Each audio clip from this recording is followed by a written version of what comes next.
கட்டுற கம்பில இருந்து அடிக்கிற ஆணி வரைக்கும் எல்லாம் குவாலிட்டியா இருக்கணும்ல. பிரகாஷ் போன்றவர்களுக்காகவே ஜிபிஆரின் டிஎம்டி கம்பிகள். தொடர்ந்து விரிவான செய்திகளை பார்க்கலாம். ஈரோடு மாவட்டம் தாளவாடி அருகே மல்குத்திபுரம் கிராமத்தில் சுற்றித் திரிந்து வந்த சிறுத்தையை வனத்துறையினர் கூண்டு வைத்து பிடித்தனர். இதுகுறித்த கூடுதல் விவரங்களோடு இணைகிறார் எமது செய்தியாளர் முருகானந்தம் விவரங்களை வழங்கலாம்.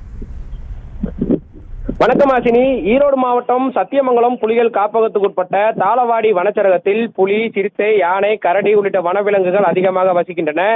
இங்குள்ள சிறுத்தைகள் அவ்வப்போது வனப்பகுதியிலிருந்து வெளியேறி கால்நடைகளை இரவு நேரங்களில் வேட்டையாடி வந்தது தொடர் கதையாகி வருகிறது. இந்த நிலையில் தாளவாடி வனச்சரகத்துக்குட்பட்ட மல்குத்திபுரம் கிராமத்தில் பாக்கியா என்பவரது விவசாய தோட்டத்தில் கடந்த சில மாதங்களாக சிறுத்தை நடமாட்டம் அதிகமாக காணப்பட்டது.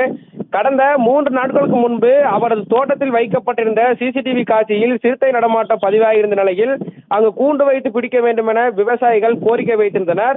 இந்த நிலையில் இன்று அதிகாலை அவர்கள் வைத்த கூண்டில் சிறுத்தையானது சிக்கியுள்ளது.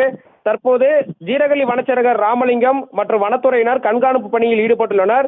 மேலும் வன கால்நடை மருத்துவர்கள் வரவழைக்கப்பட்டு சிறுத்தைக்கு மயக்க ஊசி செலுத்தப்பட்டு மாற்று வாகனம் மூலம் தெங்கு மரக்காடாக உள்ள அடர்ந்த வனப்பகுதிக்கு இந்த சிறுத்தையை விடுவிக்க வனத்துறையினர் திட்டமிட்டுள்ளனர்.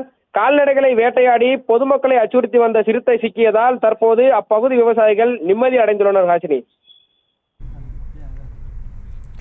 விவரங்களுக்கு நன்றி முருகானந்தம். செங்கல்ல இருந்து சுண்ணாம்பு வரைக்கும் கஸ்டமருக்கு நாம தானே கேரண்டி. கான்ட்ராக்டர் குமார் மாதிரி ஆளுங்களுக்கு தான் ஜிபிஆரின் டிஎம்டி கம்பிகள். செய்திகளை உடனுக்குடனும் துல்லியமாகவும் தெரிந்து கொள்ள சப்ஸ்கிரைப் பண்ணுங்க.